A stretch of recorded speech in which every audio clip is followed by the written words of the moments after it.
All right, Mr. Rammel, then you can call your next witness. Thank you, Your Honor. The state would call Summer Shiflett.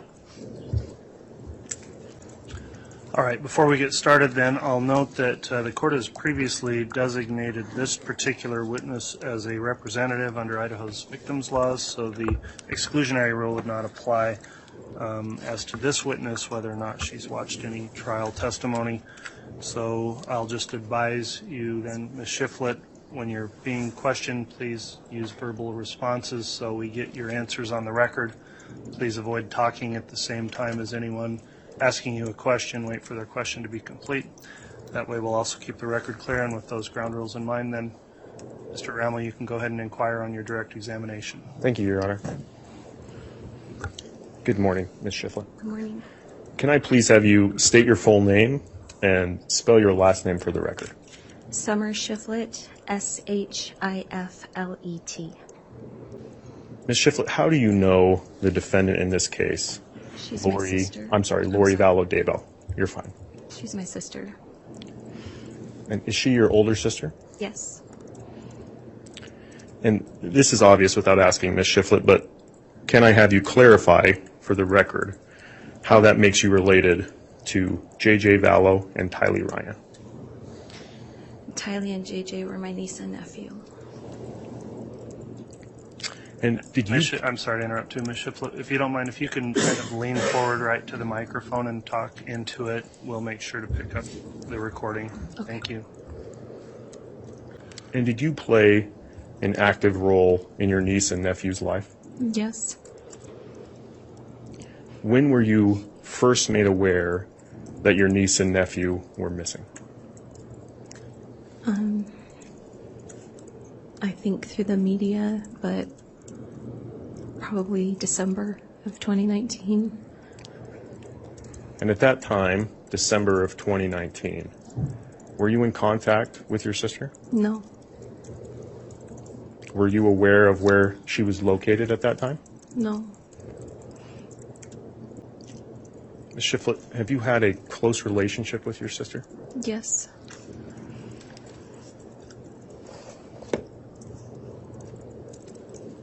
At some point, did you talk to your sister and ask her about JJ and Tylee's well-being?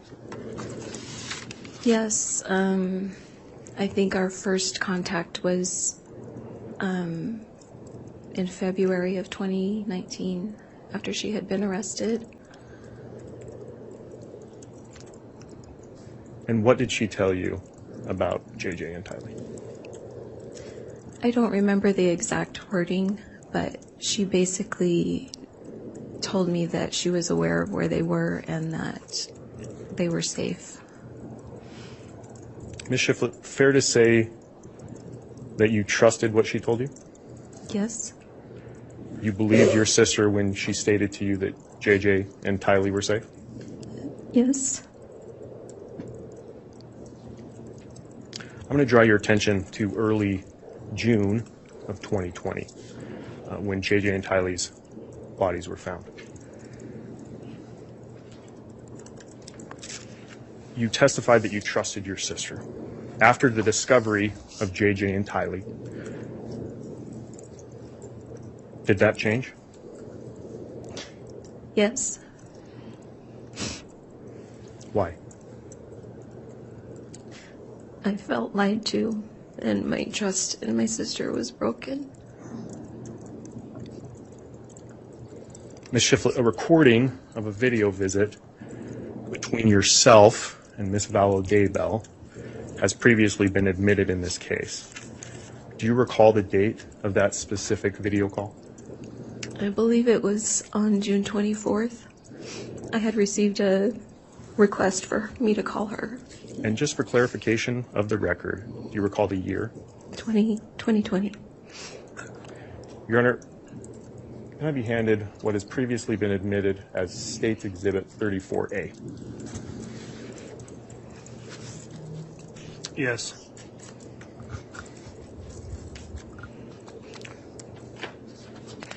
And, Your Honor, having been previously admitted, I now ask to publish what has been previously admitted and marked as State's Exhibit 34A to the jury. All right, give me just a moment to confer with the clerks, please. Thanks. Hi. How are you? Not good. And how are you? Not good.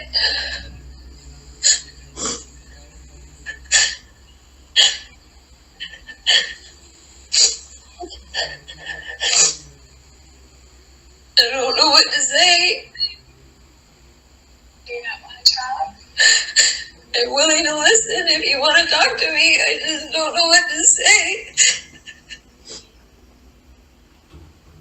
I don't know what anybody knows. I've been in isolation for 2 weeks, so I don't know anything that's going on. I haven't talked to anyone.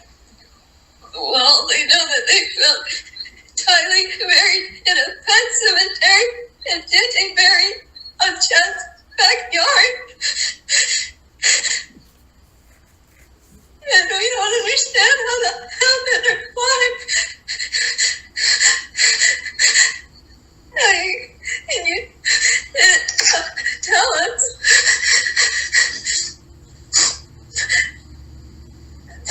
And we're devastated.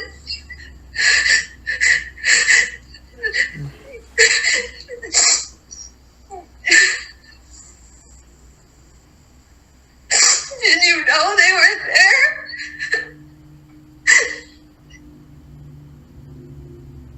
Can't talk about it.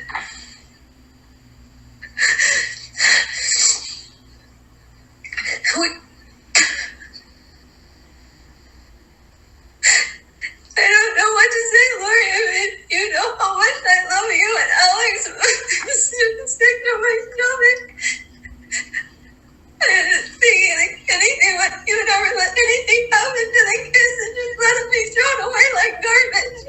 I can't take it that you would let this. It's too painful. And do you think I let that happen? Yes, I do. That's nice. Is there another explanation? I'm willing to hear it. I don't want to think it. Absolutely, but I can't talk about it. You went off to Hawaii and were dancing on the beach while your kids are in the ground? You had to have known when they were there. I just can't understand. I don't understand. I don't understand. I want to believe the best in you. I really do. I love you with all my heart. It kills me. But they were just little kids. I don't understand. I don't understand. You know me, Summer. That's what I thought. You still do. Lori, if you let that happen to them and didn't tell us and left me in the ground like a piece of trash, then I don't know you because you would have never done anything like that. That's correct. And if you knew and didn't tell us, that's not okay either. We love them. We would have taken them. We would have taken care of them. You could have gone off and done anything you wanted. That's what you think? I don't know what to think. None of us do. You haven't told us anything. We believed you. We stood up for you. I cannot. I would love to. You cut me and Mom off for 4 months and told everyone not to trust us because we'd tell Adam. And now we find this out and you expect me to just keep going on faith when there's been zero explanation and you expect me to just keep believing without ever having a question? I'm not saying that. That is what you're saying. Either explain it or don't expect me to not be upset and doubt you when the kids are on Chad's property. I'm okay. I love them with all my heart. I would have taken Tylee and JJ in a heartbeat. And everybody else would have too. You know that. If they were in any danger. I have no idea what happened. You're right. Nobody does because you said nothing. Because everybody sees what's on TV. That has nothing to do with TV. This is when you're in my conversations before you left and cut me off. And now you expect me to be there for you and you were going to abandon me. And if you weren't in jail, you wouldn't even be talking to me and we wouldn't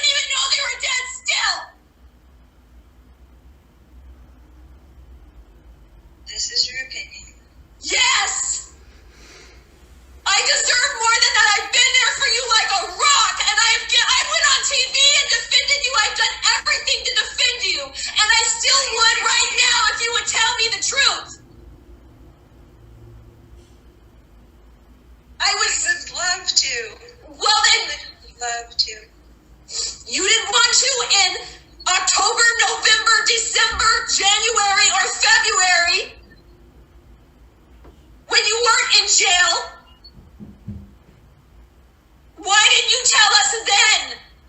What? You didn't call me when Alex died, which now I'm glad he's gone, if he was a part of this, but you didn't call to tell me Alex died or that your kids are gone? Nothing?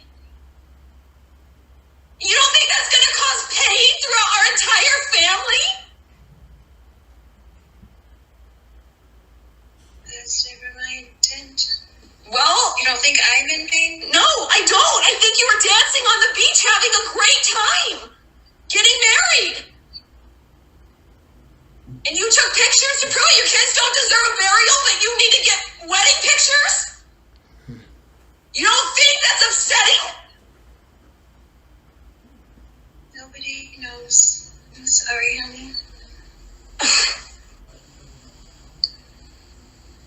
Then nobody knows except for you and the Lord. Yeah, ask him. I have. And guess what? I don't have one scripture that says it's okay for children to be thrown away like garbage in the ground. And that's okay.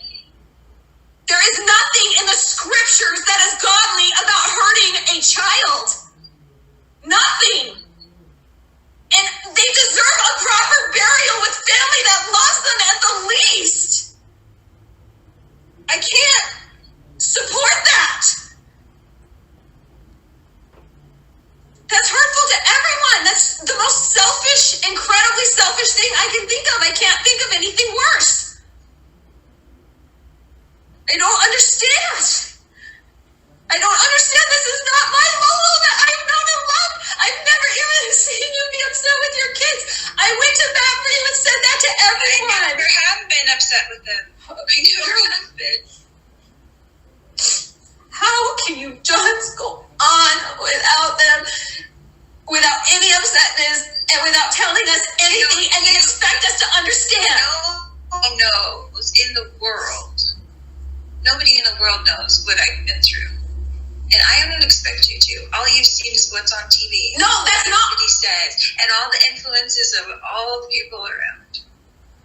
Okay, so now I'm deceived. No, everyone in the world is deceived except for you. No, I'm not saying that at all. I'm not saying that. I'm saying nobody's seen me on the floor crying. Nobody knows what I've been through with my children that I love more than anything. Lori. Fine. You were dancing on a beach with a smile on your face, taking wedding photos. Yeah, months later.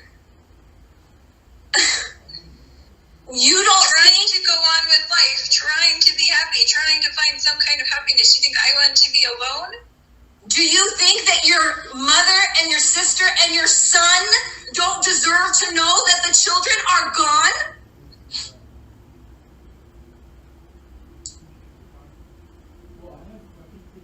Why wouldn't you call and tell us that?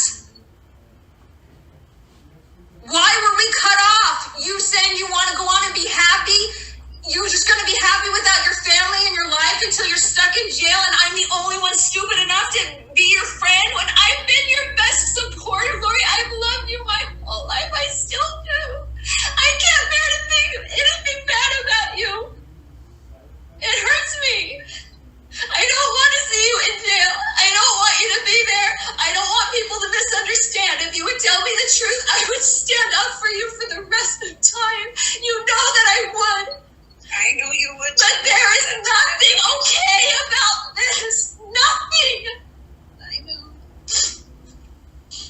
If you think it's okay, well, you have greatly been deceived if you think this is okay. Nothing about this is okay, Lori, Summer. We have all read the scriptures. I know you've told me about a lot of your spiritual experiences. You know I've tried to support you in all of them. But I am telling you, because I love you with all my heart. Please consider that Chad has lied and been deceived, and that you have been deceived, and that this is not what you think it is. There's nothing okay about killing children. Nothing. And even if you didn't kill them, and Chad didn't kill them, and Alex didn't kill them, you threw them away like garbage in the ground. Charlie's bones are burned. I can't handle that. And threw her in a pet cemetery. You know that's so degrading. How could you let them do that? I don't understand. It's so painful. I can't even tell you. I don't know what else to say, but please consider that you have been deceived. That is not Christ-like. There's nothing good in that. There's nothing good in that. That's not a test for you. They were innocent. And they were loved. And they didn't deserve to be treated that way. And who loved them their whole life and took care of them their whole life? So why would you have to be buried that way? I didn't. Well, then come up with an explanation publicly.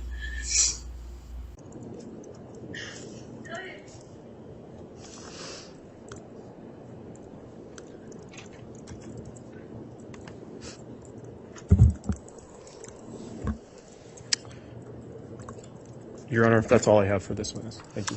All right, thank you, Mr. Rammel. All right, Exhibit 34A has been returned to the court clerk. Is there cross-examination? Mr. Archibald.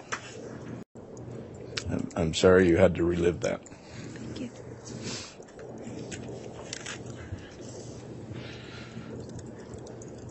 So just some foundation to give some background here. You're Lori's younger sister, you said? Yes. And you're one of how many children? I'm the youngest of 5. And who's the oldest child? Stacy, my oldest sister. And is she alive or is she deceased? She's deceased. And did she have any children before she died? Yes. And who would that be? My niece, Melanie. Okay. Is that who we've heard the name Melanie Bedreau or Melanie Pulowski? Is that Stacy's child? Yes. Okay. And then who's next after Stacy? Alex. And then Alex Cox is who we've heard that name during this trial as well. How much older is he than you? I think 8 years. Okay.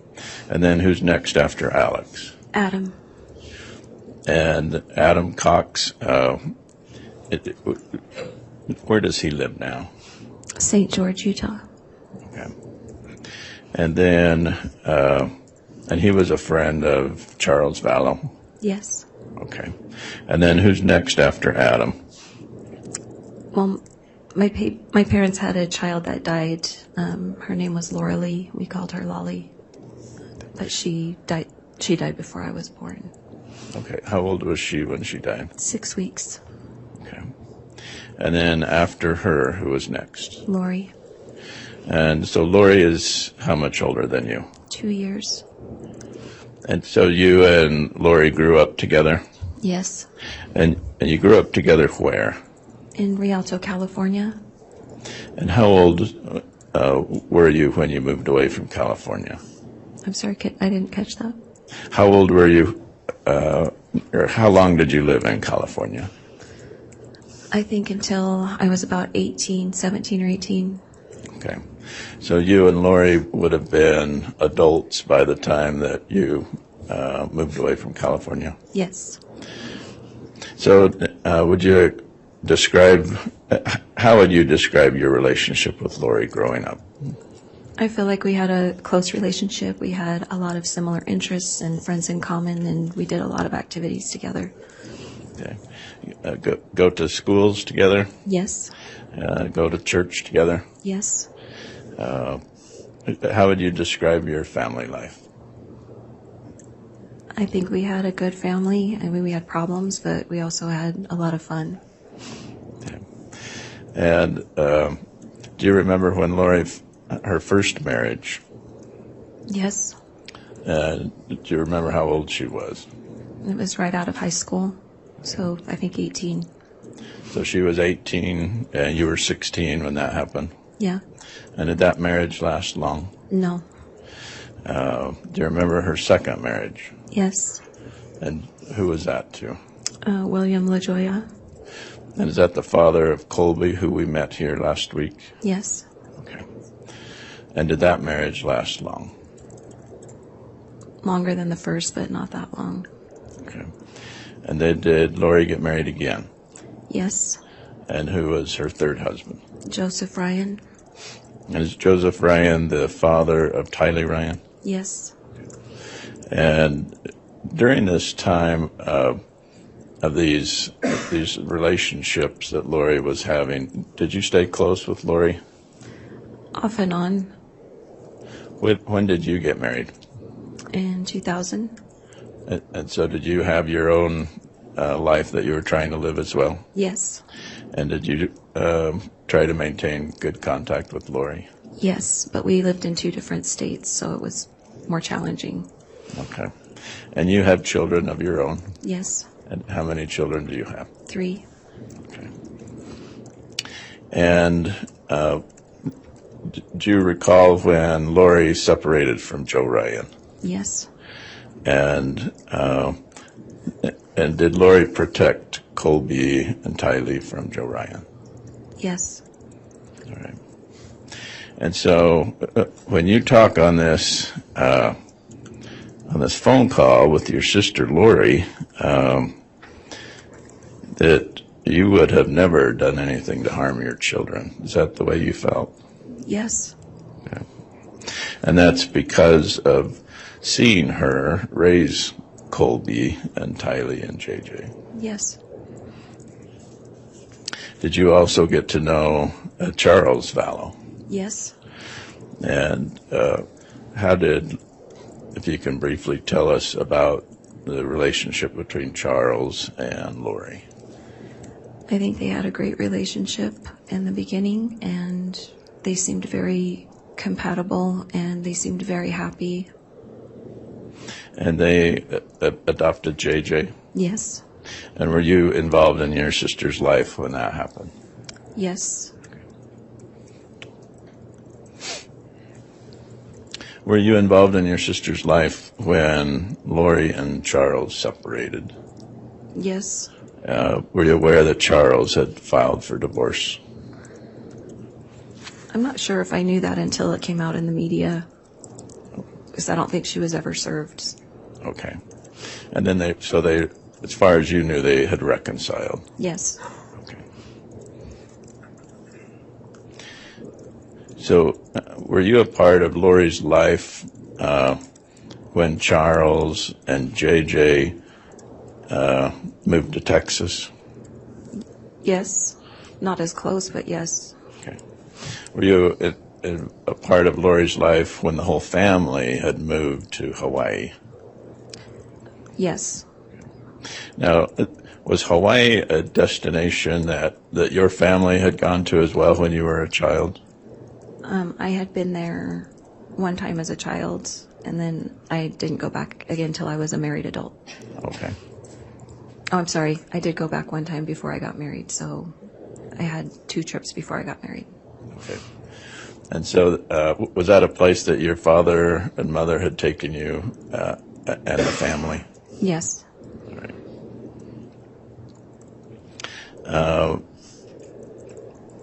How did you see Tylee grow up? Yes. How would you describe Tylee? I would describe her as beautiful and witty and very talented in a lot of different ways.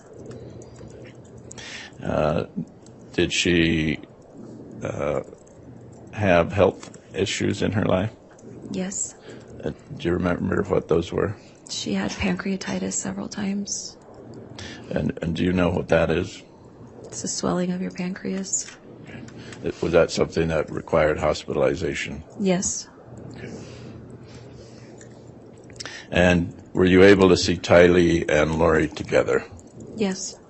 And can you describe that? I think Lori was a loving mother, and Tylee adored her mother. They fought sometimes. Tylee had a little sassy streak in her, but I always felt like Lori was very patient with her. Were you ever concerned about the safety of Tylee around Lori? No.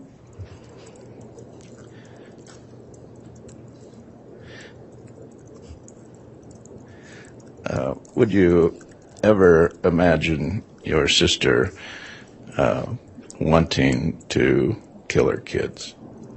No. Would you ever imagine your sister being involved in conspiring to kill her kids? No. Now, the way you were you raised in a way to believe in Jesus? Yes. And the Jesus that you were taught about, was that a Jesus who was kind and loving? Yes. And is that how you were taught? Yes. And is that how Lori was taught? Yes. And is that how Lori taught her children? Yes. So, did you ever hear your sister talk about multiple lives? She and Alex had both mentioned that to me, I think, in late 2018. Okay. It's the first time. Was that something new? Yes.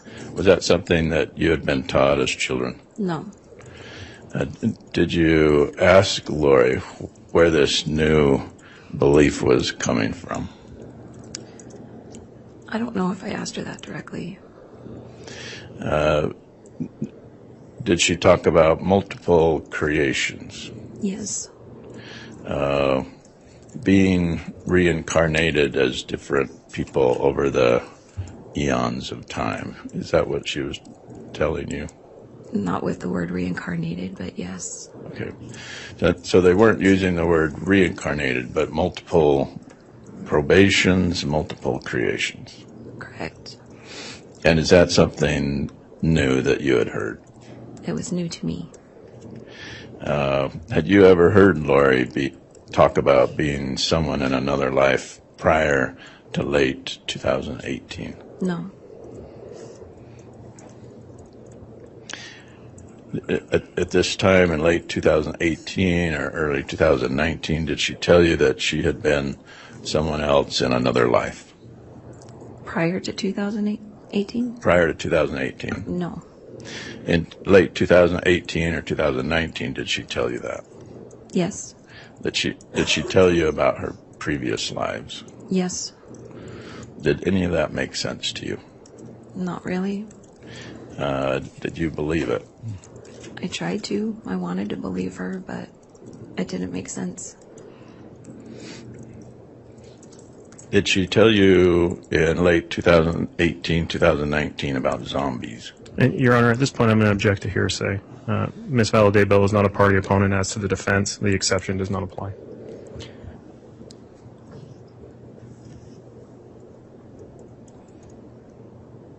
Let me think about that for just a minute. Mr. Rammel, can you further explain why you think the exception would not apply here and why this would be hearsay? Judge, I think the exception, he's asking specifically for statements of his client. She is a party opponent of the state. The party opponent from the state's perspective wouldn't apply to Ms. Vallow, who is the client of Mr. Archibald. All right, what's your response to that, Mr. Archibald? Your Honor, this is just some foundation. I think the jury's already heard bits and pieces of this. This is just to confirm that information.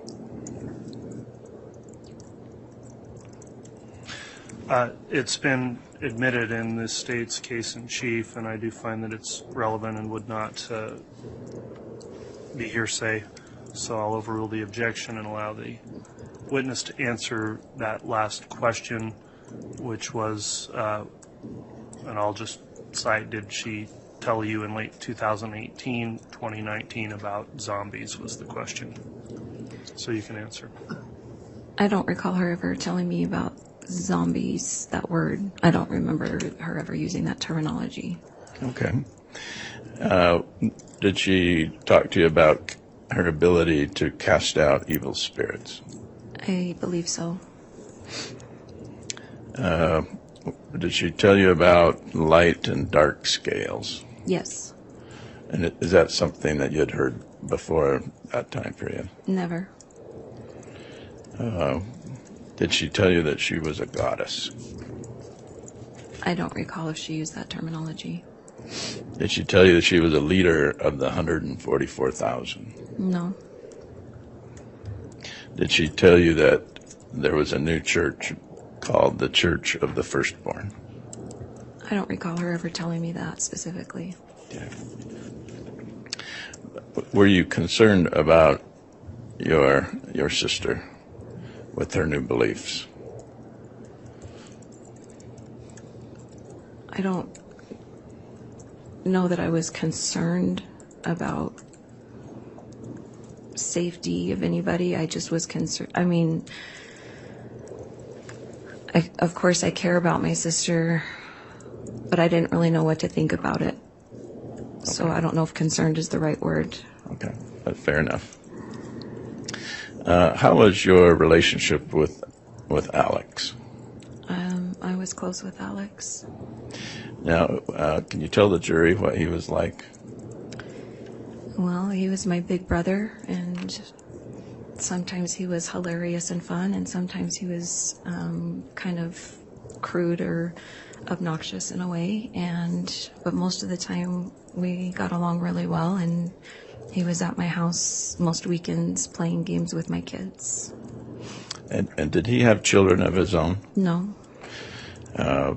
Did he suffer a brain injury as a teenager? Yes.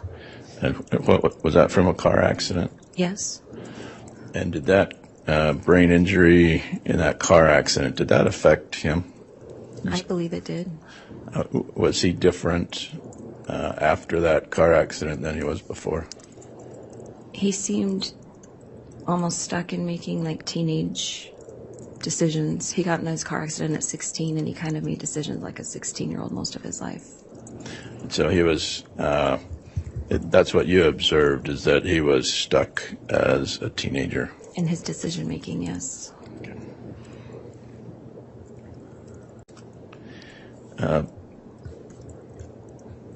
Do you stay in touch with Colby Ryan? Yes. And Colby had previously stated, my mom spent her whole life protecting us kids. Would you agree with that? Yes. Colby also stated after she met Chad Daybell, she changed. Would you agree with that? Yes.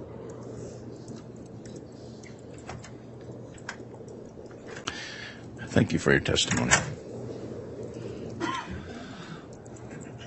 All right, thank you, Mr. Archibald. So to clarify there, counsel had requested of the court prior that the defense was going to call Ms. Shiflett as their own witness, so the court permitted the defense to go beyond cross and have a direct examination essentially there. So with that then, Mr. Rammel, if you'd like to conduct cross and or redirect, you can do so. Thank you, Judge. Just very quickly. Ms. Shiflett, just a couple questions for you. I'm going to draw your attention back to the time period in which you were made aware that JJ and Tylee were missing. You testified that your sister told you that she knew where Tylee was? I don't remember if she used that wording, but yes, that was what was relayed to me. Okay, and conveyed to you that she knew where JJ was? Yes. She told you that they were safe? Yes. Ms. Shiflett, she lied to you about them being safe? I believe so, yes. Judge, that's all I have. All right.